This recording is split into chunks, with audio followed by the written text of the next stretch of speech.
sa sentence. So, third particle na natin to. Okay. Now, can you read? Mira-san wa gakusei desu.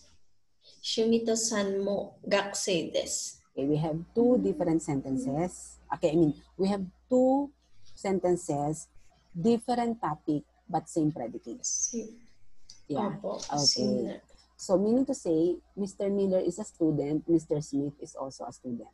So, if you have the second sentence na pareho lang ang predicate sa una, hindi mo na gagamitin yung wa particle. But instead, you will be using mo. Kasi, inuulit mo lang yung predicate na ginamit niya. Okay po. Totoo ba? Ito, LVG wa gakko desu. And ni mo gakko desu. So, yung school. Gakko is a school. O kaya naman, Ancortisang wa America Jin desu. Liza Soberano sang mo America Jin desu. So, for example only. So, yung second sentence, ginagawa mo na siyang mo.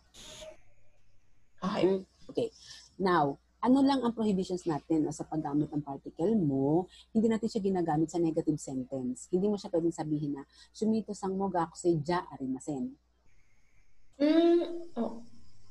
Is na, okay, sige po. Gets. Basically, ang mo ay for positive. For same, okay po. So, anong gagamitin mo kapag negative? Magre-resort ka sa wa. Okay, so parang bagong ano pa. Okay, gets sense. Alam mo si wa, ang tawag ko sa kanya isang pokpok na particle. Oo, pokpok siya. Lahat na. Yeah. Kasi hindi siya nagreklamo. Pwede ilagay sa kahit saan at singit-singit sa kung Yeah. Meron pang times na pag-hire na yung Japanese mo, pwede mo siyang idikit na may isang particle, tapos ididikit mo siya after. So, parang, ganun siya. So, nag-thrive siya sa kahit saan. Oo, maganda na may isang tao dapat na ganun. Parang, you can always, how do you say that? You can always, sa English, meron tawag tayo sa taong ganun. Na parang kaya mo sakyan ang lahat. Yan. Opo. You can always jack of all trades. Yeah. Very good. Okay? Hi. So, as we go along, you will realize na si Wa ay very flexible. Okay po. Ayun. So, dapat lagi tayong ganon. Flexible tayo, Rhea. Okay? So, let's go to the second example, ha? Okay, can you read? Jollibee wa restaurant desu.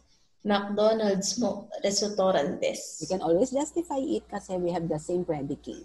Okay po. Next. DLSU wa daigako desu.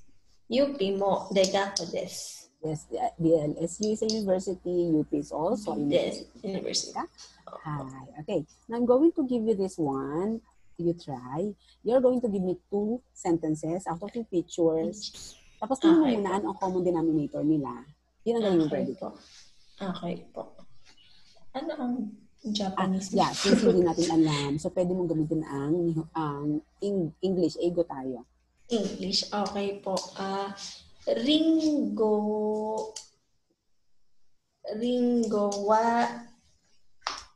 fruit des. Ichigo mo fruit des. Yan natin. Yehey! Ang galing. Ba't na-recall mo si Ringo at si Ichigo? Ichigo, opo.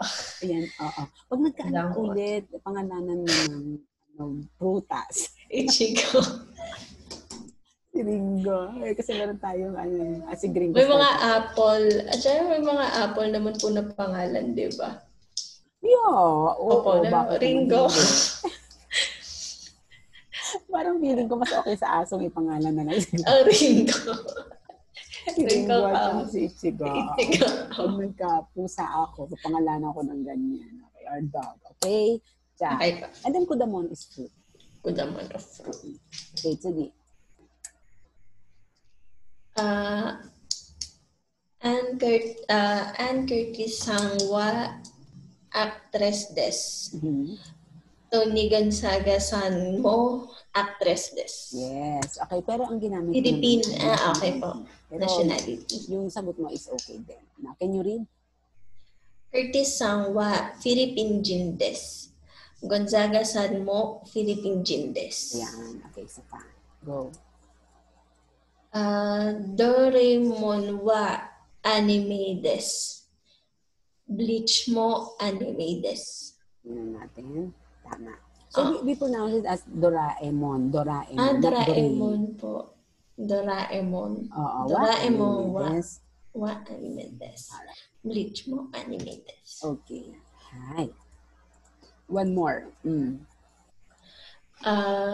Saint Luke's wa ano ba ang wait lang po, hospital.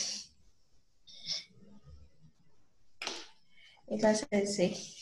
Nandun sa Bioin? Bioin po.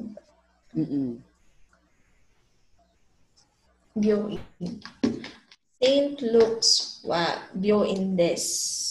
PGH mo Bioin des. Right. Tingnan natin.